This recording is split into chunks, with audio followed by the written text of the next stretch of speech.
Papasukin Mo Ko. One-shot story written by S.P. Lopez. Aray! Magdahan-dahan ka naman! May inis sa boses na napalingon si Steph sa likuran nang may kung anong bumangga sa kanya. And to her surprise, ang kanyang Prince Charming. Hindi lang siya parang nasa ulap, kundi para siyang dinadala ng alien sa galaxy sa kasalukuyan. Nasa likuran niya ang pinagpapantasyahan niyang lalaki sa buong campus. Hindi niya alam kung ano ba dapat ang ikikilos niya. Ay, sorry. Hindi ko kasi alam na bigla ka na lang hihinto. Pagdadahilan ni Rods na nakasunod sa dalagita. Bakit ka ba? Kasi nandyan sa likod ko ang luwang naman ang daan. Kunway naggagalit-galitang tanong niya, but deep inside to her stomach ay nagrarambulan ang mga alaga niya, pati ang buong atay at balon-balunan. Pwedeng pasukob? Tanong nito sa halip na sagutin ang tanong niya. Mukhang lalakas kasi ang ulan. Oo, aaminin niya. Matagal na siyang may pagkakagusto dito. Pero syempre nangunguna lagi ang kawalang tiwala niya sa sarili. Pati na rin ang pagiging introvert niya.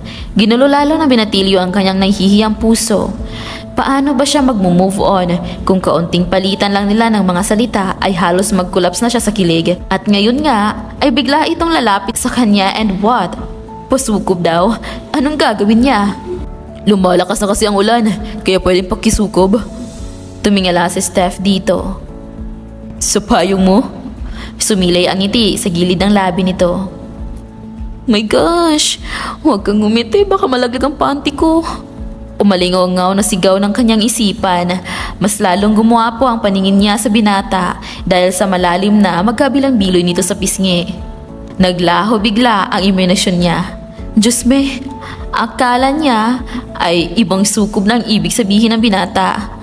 Advance ang talandi niyang utak. Makikisukob lang pala sa payong niya.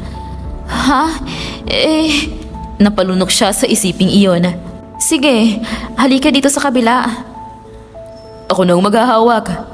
Kinuha nito ang payong mula sa palad ni Steph na naistatwa ng ilang segundo. Sorry. Hinging paumanhin ang maramdaman niya ang pagdantay ng balat nito sa kanyang balat. Nagdulot iyon ng kakaibang kilig at enerhiya na dumaloy sa bawat himaymay ng kanyang ugat hanggang sa pagtagos sa kanyang mumunting balahibo. Biglang nanlambot ang mga tuhod niya, kaya pasimple niyang hinawakan ang balakang para makakuha ng kaunting suporta. My God! Bulong niya sa sarili. Nagsimula na silang maglakad palabas ng campus. Steph! Hindi narinig ni Steph ang pagtawag sa kanya ng isang boses. Steph! Alam niya ang kaibigan niya ang tumatawag sa kanya, pero hindi niya iyon binigyan ng pansin dahil abala ang kanyang isipan sa pagpapantasya sa lalaking kasama. In short, ayaw niyang mamansin kahit sino pa ang tumawag sa kanya. Eto na ang pagkakataon niyang makausap ang crush niya ng 2 taon. Ayaw niyang may istorbo pa sa kanila kahit na sinong Poncio Pilato. Hindi niya nilingon ang nasa kanilang likuran at nagpatuloy sa paglalakad habang si Rhodes naman ay palihim na si Nino ang umahabol sa kanila ni Steph. Steph! Ay, burat na malaki! Huh? Natutop niya agad ang kanyang bibig dahil sa pagkapahiya sa salitang lumabas mula sa kanyang bibig.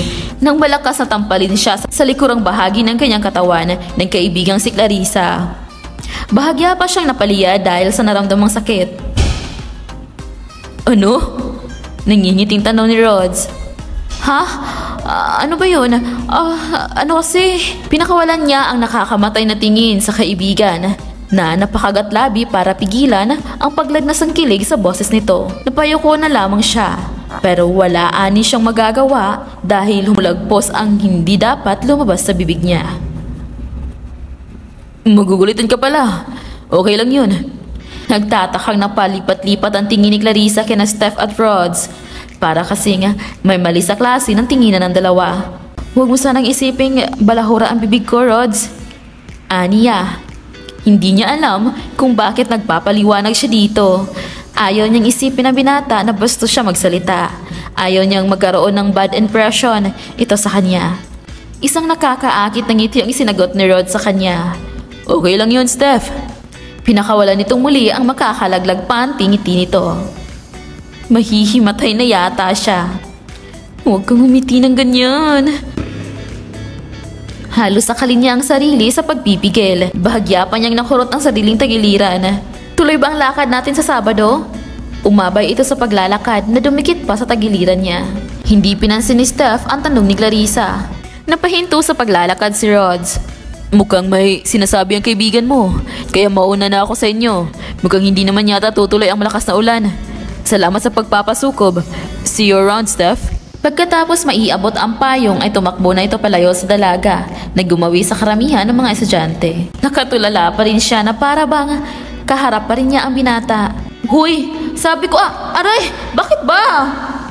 Napahawak ito sa nasaktang tagiliran ng labirutin iyon ng kurot ni Steph. Hoy ka din, ikaw. Sa uulitin, huwag kang singit ng singit kapag ninanamnam ko ang aking moment. Kay Rods? Nalaki ang mga matang tanong nito. Oo, hindi. Ano? Kasi, ewan, dyan ka na nga. Ayaw niyang malaman ng iba kahit pa kaibigan niya na may pagtingin siya kay Rods. Tama nang siya lang ang nakakaalam na nararamdaman niya para sa binata. Hoy, bruhang to, ano na? Tuloy ba tayo bukas ng gabi? Napahinto siya sa paglalakad dahil sa paghabol sa kanya ni Clarissa at nagtatakang napatingin dito. Anong meron bukas ng gabi? Hello, bestie. Magbe-beach tayo, di ba? Beach? Kinapa ng kanyang isipan kung ano nga ba bukas. Oo nga pala. Birthday pala ni Alma bukas. Hala, nakalimutan mo, bestie? Medyo. Si Shirley ba kasama? Ewan ko lang, kuripot yun eh. Minsan may pagka-killjoy, kaya ewan ko. Tatango-tango na lamang siya dahil wala siyang maisip na isagot. Mga lokare! Sabay-sabay na napalingon sina Robilyn, Lynn at iba pa. Sila ay mga nangungupahan sa bahay ni ate. Sa madaling salita, they are all bed spacer of Ate Lizelle. Tinawag nila itong bahay ni ate dahil sobrang istrikto ng panuntunan ng may-ari. Parang nasa loob sila ng PBB sa bahay ni kuya. Kailangang maaga pa ay gising na sila para maglinis at maghanda ng kanilang kakainin. Sa gabi naman, hindi na pwedeng mag-ingay kapag 9:00 na ng gabi. Oh, anong atin? Si Alma. Ano bang atin? Tanong din ni Lynn. Ano? Huwag ninyong sabihin nakalimutan niyo ang usapan at plano na pupunta sa beach. May inis sa boses na wika ni Clarissa. Hindi ko nakalimutan. Ako pa ba makakalimot? Nangingiting nagde-daydream agad si Robilyn. Aba, sure sama din kami dyan, di ba Steph? Pasikong tinanong ni Lynn ang katabi. Parang tinatamad ako. Wala namang gagawin dun kundi mag-swimming. Sagot niya kasabay ng pagsapor ng 2 palad sa tenga. Kung gusto mo maglaba ka, dalhin mo mga marurumi nating damit tapos magtanim ka na din ng palay. Hello? Siyempre, bitch nga eh. Alangan namang hindi magsiswimming. Pilosopong sagot ni Shirley. Alam niyo namang hindi ako marunong lumangoy. Wala talaga siya sa mood na mamasyal kahit saan. Tamang-tama, Steph. Ikaw na lang ang tagaluto. Ginawa niyo pa kung alalay. Maid na lang para sosyal. Kung ayaw mo ng tagaluto, pwede ring tagapahid ng lotion sa balat namin para hindi kami masunburn. Si Alma. Oo nga. Si Gonda naman ni Lynn. Tawa ng malakas ang pumailan lang sa kanilang kwarto. Naligid sa kaalaman nila ay ang nagngingit-ngit na si Ate Lizelle ang nakatayo sa likod ng pinto. Tapos ba kayo mag-impake? Palipat-lipat ang tingin ni Rod sa mga kasamahan habang naghahanda ng mga kakailanganing dalhin para sa pupuntahan nilang outing ngayong gabi. 2 gabi at 2 araw sila sa White Castle Beach sa Palawan. Sasakay sila ng bus, pagkatapos ay motorboat na ang magdadala sa kanila roon. Ise-celebrate nila ang birthday ni Randy. Hindi man sa eksaktong araw, ay gaganapin pa rin nila dahil may pasok na sila sa araw ng kaarawan nito. Ayos na kami, Rods! Ani Samuel. Ikaw na lang yata ang hinihintay. Si Carlo, na pinakamatanda sa kanila. Si Randy wala pa? Anunsyo ni Bert. Sina Randy, Bert, Samuel, Carlo at Rods ay magkakasama sa inuukupahang bahay sa Malate. Nagkakilala ang mga ito sa WK University. na lahat ay kumukuha ng pagkapulis. Present! Habol ang hiningang sagot ni Randy nang marinig ang pangalan. Ayun na pala! Tara na! Akay ni Rod sa mga kasama. Sa kabilang banda ay abala na rin sa pag-iimpake ang mga dalaga. Ano ba? Bilisan nyo! Baka maiwan tayo ng bus! May pagkairita sa boses ni Alma. Ang bagal kasi ni Steph! Paninisi ni Clarissa. Sabi ko naman kasi sa inyo, ayokong sumama eh. Matamlay na saad niya. Mas maganda pang maiwan na lang siya at magpunta sa stadium para makita ang pagpapractice ng lalaking pinapantasya. Mas sumisigla kasi ang araw niya kapag nakikita ang binata. Open stadium ang binapraktisan ng mga ito, kasama ng ilang barkada kaya nakakapasok ang kahit sinong manonood. Naglalaro ang mga ito ng basketball pagkatapos ng training nila. Halos lahat ng galaw at schedule ng binata ay alam niya. Nagiging stalker na rin siya minsan sa binata. Usog ka nga! Gaga, ibig sabihin lumayo ka. Nakataas ang kilay na wika ni Shirley nang makitang lalong dumikit dito si Steph. Oh, sorry. Pinandilatan niya ang kaibigan. Bumalik ka na kung gusto mo. Kaysa malasin ang lakad namin dahil sa madilim mong pagmumukha. Nakataas ang gilid na labing wika ni Lynn na excited talaga sa beach. Nakakamatay na irap ang itinugon ni Steph sa mga kaibigan. Kayo itong atat na isama ako, no? Maraming papa dun. Si Robbie na wala na yatang kapaguran sa paghahanap ng love life partner. Sana may makilala akong Fafalicious. Gusto kasi perfect guy, kaya hanggang ngayon wala pa ring BF. Sa bagay, lahat naman sila wala pang boyfriend. Dumating na ang dalawang grupo sa iisang lugar, pero hindi pa nagkikita-kita dahil magkaibang hotel ang tutuluyan. Walang kamalay-malay si Steph na ang pinuntahan nilang lugar ng mga kaibigan ay siya rin kinaroroonan ngayon ng binatang pinagpapantasyahan. Guys, maglalakad-lakad lang ako sa labas. Wika ni Clarissa. Hindi na niya hinintay ang sagot mula sa mga kaibigan. Agad na itong lumabas. Steph, total wala ka naman sa mood mag-swimming, ikaw na lang mag-ayos ng mga groceries natin sa ref.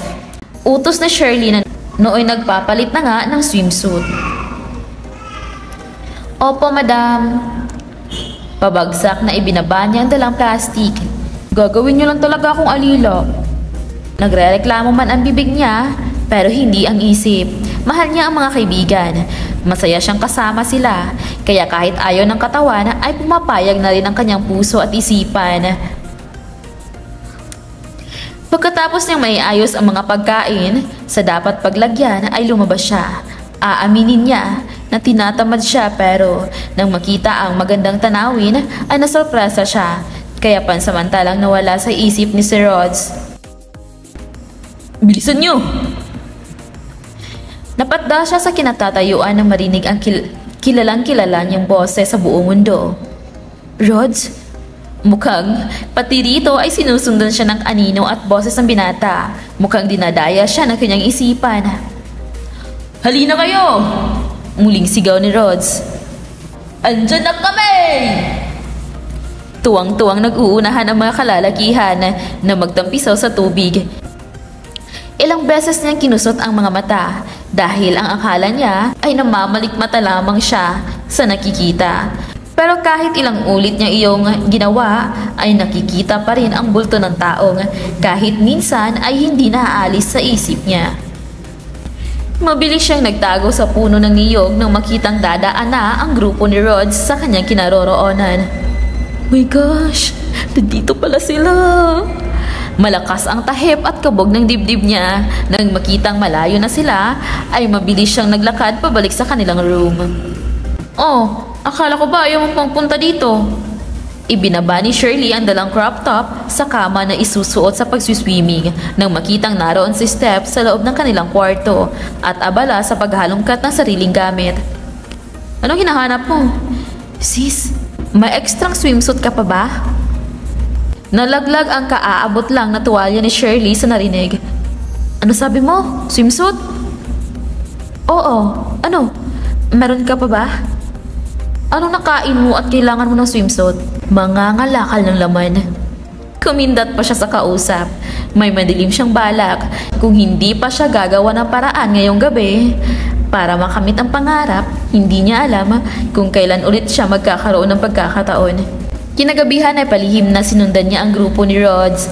Nakita niya nagpunta ito sa isang bar, kaya pagbalik niya sa room ay inaya niya ang mga kaibigan na magpunta rin sa bar na kinaroroonan ng barkada ni Rods. Nagtataka man ang mga ito pero sa huli ay pumayag na rin sila dahil sagot ni Steph ang kanilang drinks. Nakita niya ang binata na mag-isang nakaupo sa couch na may kalayuan sa dance floor. Nagunahan naman ang mga kaibigan niya na pumunta rin doon, kaya hindi na siya napansin na naiwan. Naghanap siya ng isang mesa na malapit sa kinaroroonan ng binata. Hindi naman siya nahirapan dahil may mesa sa tagilirang bahagi kung saan ay hindi agad makikita ng binata na naroon siya. Pasimple siyang kumuha ng inumin at dahan-dahang umupo sa kasalungat na upuan ng binata. Ilang minuto lang ay napansin niya sa gilid ng mga mata ang pagbaling ng binata sa kanyang gawi. Idinikit niya ang labi sa daliri upang magmukhang umiinom siya ng alak. Steph? Alam niyang ang binata ang nagsalita mula sa likuran niya. Unti-unti siyang bumaling dito. Kunuway nagulat pa na makita ito sa bar. Rods! Napahawak kunwari siya sa tapat ng dibdib. Anong ginagawa mo dito? Why are you here? Since when you were here? Sunod-sunod na tanong niya sa binata. May magbe-birthday kasi sa mga kaibigan ko, kaya nagyaya sila dito. Ikaw, anong ginagawa mo dito? May magbe-birthday din sa amin, kaya nagyaya sila rito. Talaga? Tingnan mo nga naman oh. Nagkita tayo dito, so ibig sabihin lahat ng mga kaibigan mo ay kasama mo? Oo, hayon sila oh. Masayang sumasayaw. Itinuro nito ang mga kaibigan gamit ang labi. Oh, I see. Ikaw, bakit mag-isa ka? Nasaan ang mga barkada mo? Ibinaba niya ang hawak na wine glass. Ayun din oh. Lumapad pareho ang ngiti nila nang makitang magkakapartner sa sayaw ang kanilang mga kaibigan. Unexpected destiny. May excitement ang kanyang boses. What?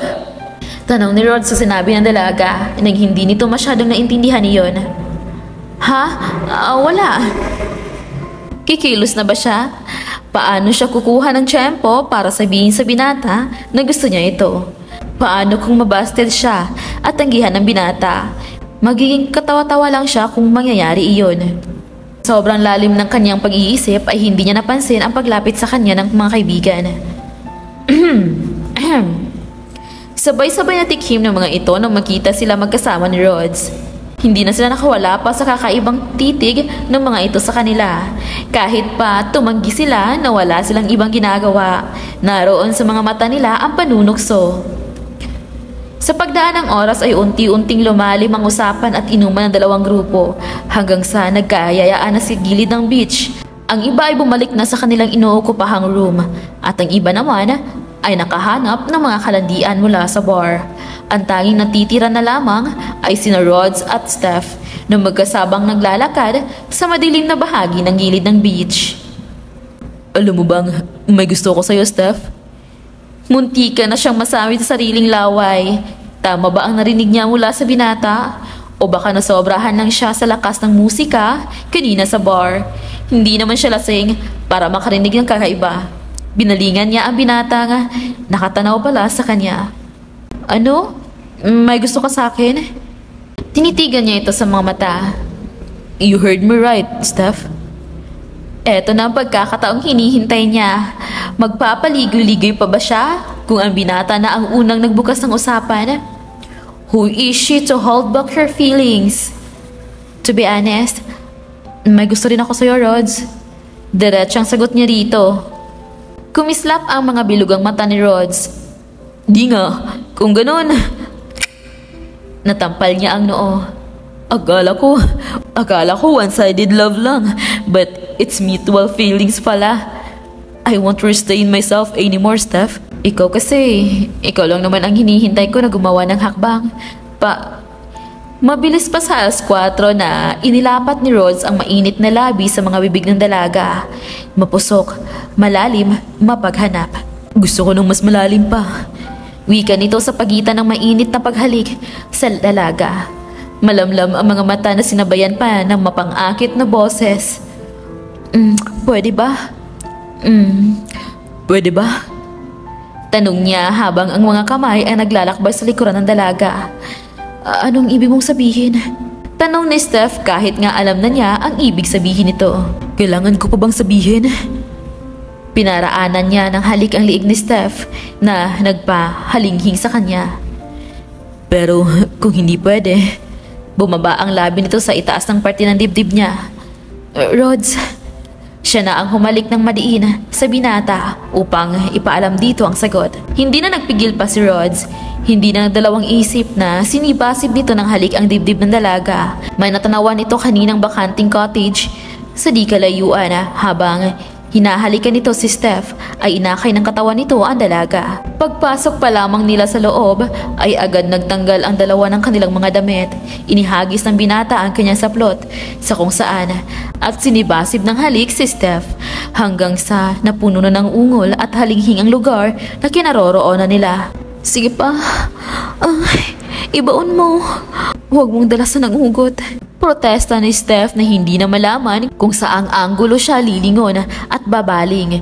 She felt her twitching every time Rods entered her cave. Her muscles often stiff when Rods slurp hers. Binilisan nito lalo ang pagbayo dahil pakiramdam nito ay sasabog na ang bulkan anumang oras.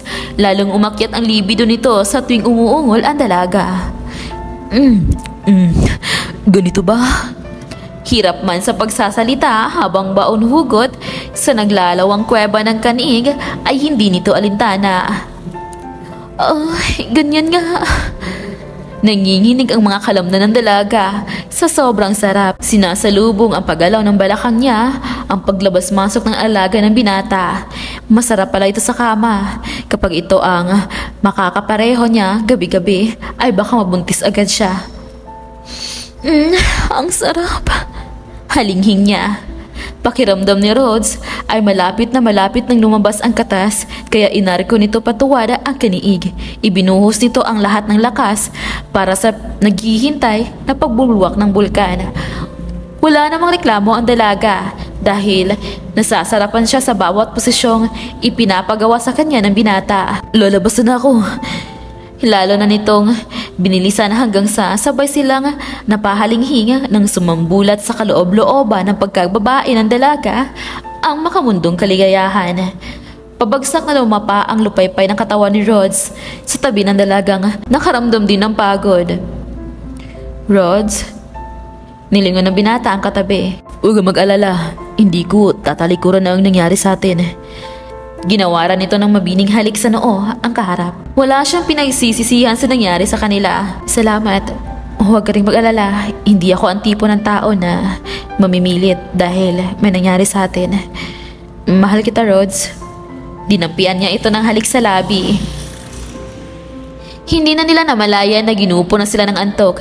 Kinaumagahan ay bumalik sila sa kanilang sariling inuukupahang kwarto at ipinagtapat sa mga kaibigan ang namagitan sa kanila.